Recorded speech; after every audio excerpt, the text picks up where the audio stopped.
morning everyone.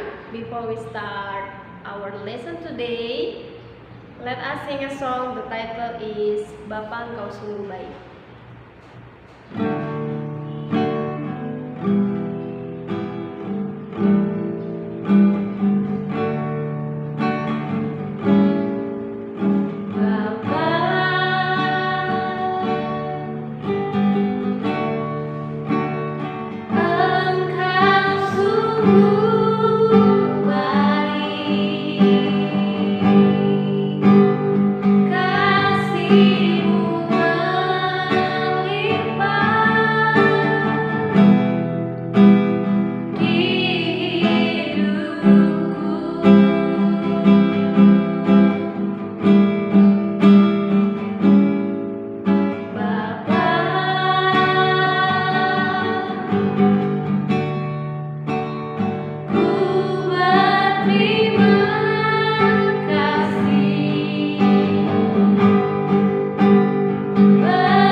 Hingga saat ini Tuhan, kami boleh mengucap syukur buat kebaikan-Mu hari ini Tuhan.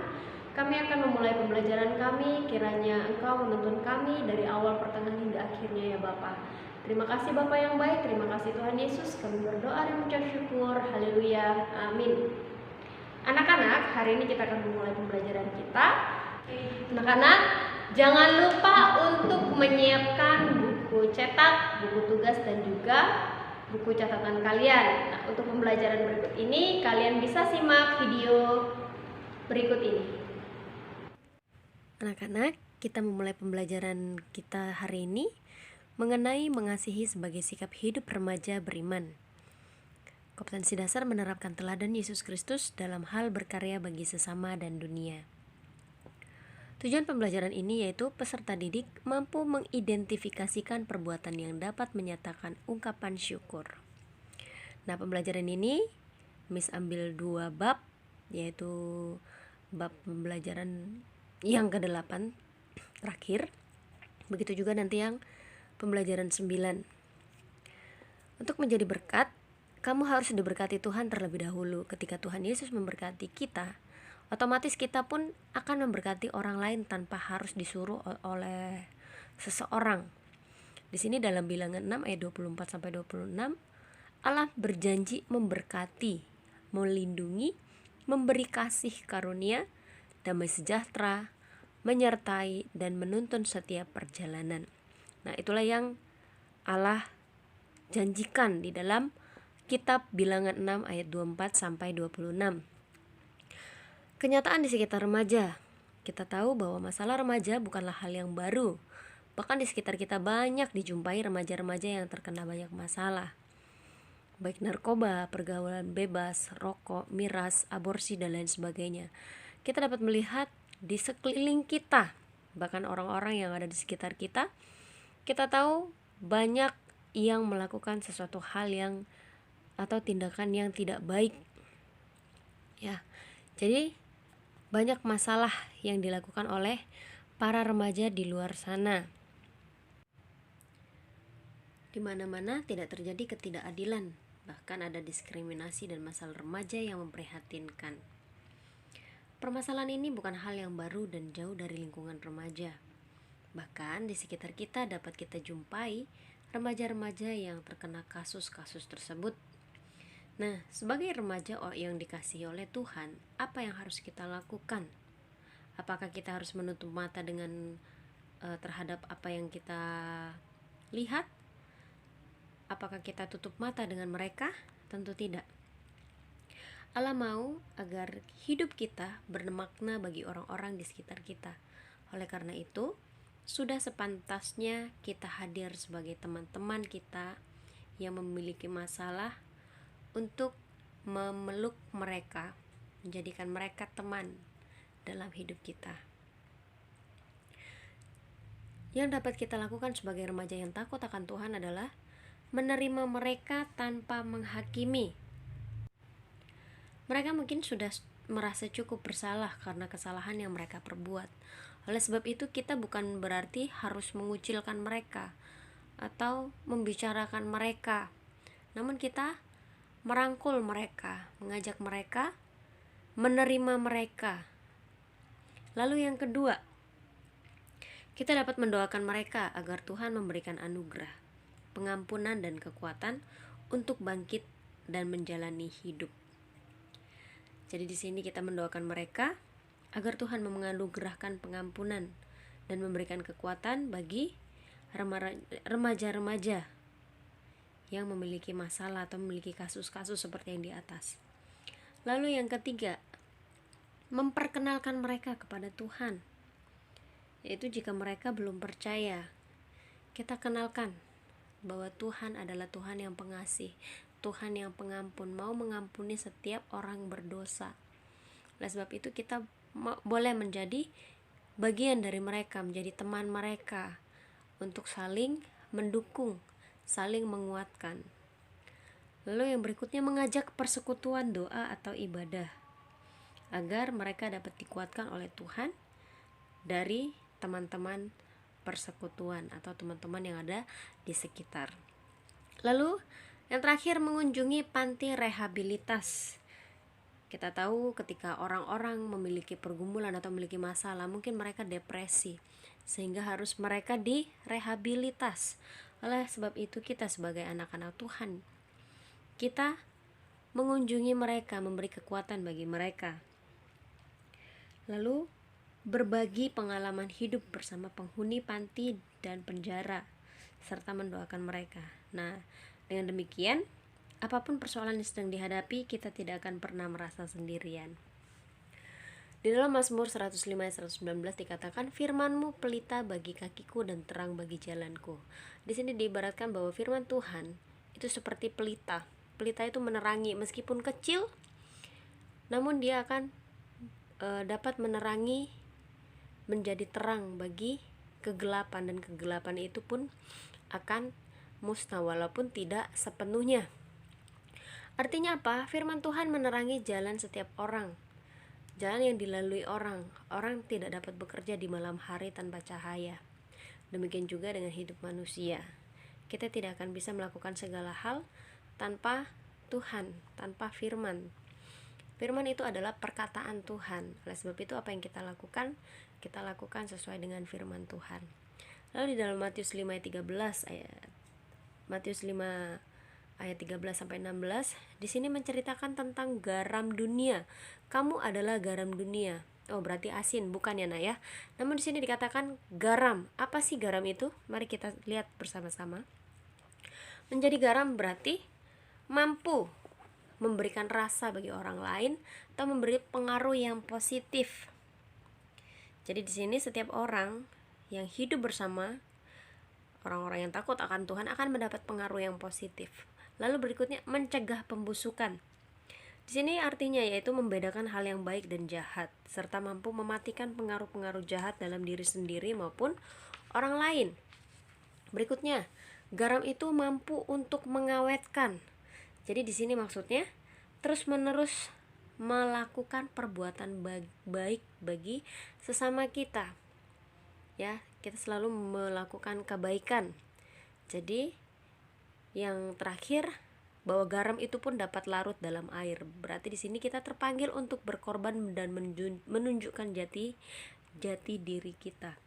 Jadi sifat garam yang larut dalam air akan meninggalkan rasa. Jadi orang yang takut akan Tuhan dipanggil untuk berkorban bagi sesama dan tetap menunjukkan jati dirinya sebagai orang yang takut akan Tuhan. Garam yang tidak memberi rasa akan dibuang. Ya, karena ketika garam itu tidak memiliki rasa, untuk apa? Tidak ada gunanya selain dibuang, karena dia tidak berdampak bagi orang lain dan tidak ada gunanya. Nah, kita akan melanjutkan di pembelajaran 9, yaitu pelayanan gereja, yaitu Kompetensi dasar mengkritisi bentuk pelayanan gereja di tengah masyarakat pada masa kini. Tujuannya adalah peserta didik mampu menjelaskan sikap rela berkorban sebagai bagian dari hidup beriman sesuai teladan Yesus. Pelayanan holistik gereja. Holistik itu berasal dari kata whole, yaitu utuh. Jadi, pelayanan yang utuh. Gereja memiliki tritugas panggilan, yaitu diakonia, lalu marturia, dan koinonia. Kita akan bahas satu-satu.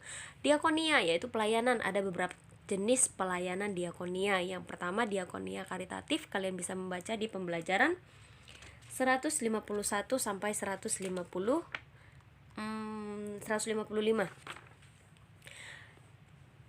Diakonia karitatif yaitu pelayanan kepada kaum miskin dan tidak mampu. Dampak positifnya apa? Orang yang mampu secara ekonomi mendapat kesempatan untuk berbagi secara langsung dengan orang yang kurang mampu.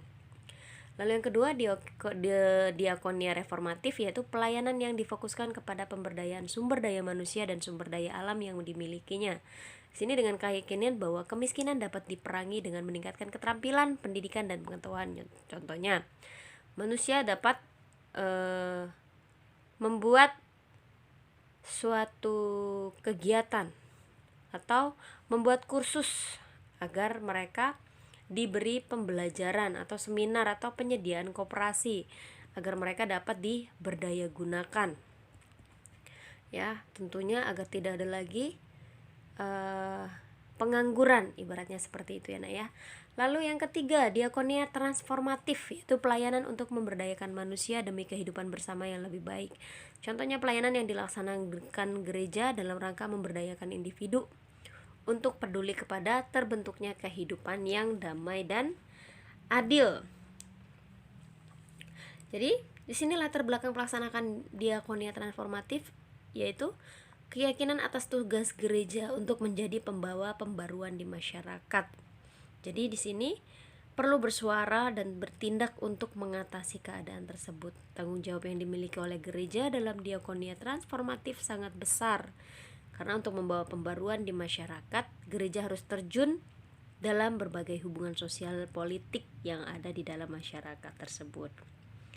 Nah, ingatlah bahwa kemampuan untuk melayani dan menolong orang bukan hanya merupakan ajaran Kristen saja, namun melainkan juga salah satu karakter bangsa Indonesia. Marturia. Apa itu marturia? Marturia adalah bersaksi. Bagaimana agar menjadi saksi Kristus? Langkah awal yang harus diambil adalah membaca kitab atau firman Tuhan, mengikuti kebaktian atau ibadah. Caranya yang paling efektif dalam melakukan pelayanan marturia adalah dengan bersaksi melalui sikap hidup dari tindakan yang kita lakukan. Yang C, koinonia, bersekutu, yaitu dapat dilakukan dalam berbagai cara. Salah satunya adalah ikut bersekutu dalam ibadah. Hal ini bisa dilakukan oleh semua orang. Jadi ada banyak cara untuk menjadi teladan. Salah satunya adalah bersikap jujur, tidak mudah tergoda untuk melanggar peraturan, setia mengerjakan tugas, dan saling membantu. Nah, kita tadi sudah belajar mengenai diakonia, marturia, dan koinonia, yaitu satu kesatuan pelayanan gereja yang diberikan tidak hanya kepada anggota gereja, tetapi kepada setiap ciptaan Allah, termasuk hewan dan lingkungan alam. Tujuannya adalah menghadirkan keadilan dan kebenaran Allah di dunia. Nah, demikian pembelajaran kita hari ini. Kiranya apa yang kita pelajari bisa kalian terapkan dalam kehidupan kalian sehari-hari. Tetap semangat, tetap sukacita. Dan jangan lupa di tahun yang baru kita harus tetap semangat. Oke? Tuhan Yesus memberkati. Demikianlah pembelajaran kita hari ini. Kiranya kalian dapat mengaplikasikan segala sesuatu yang baik di dalam kehidupan kalian. Tetap semangat, tetap sukacita, dan selalu berdoa. Tuhan Yesus memberkati.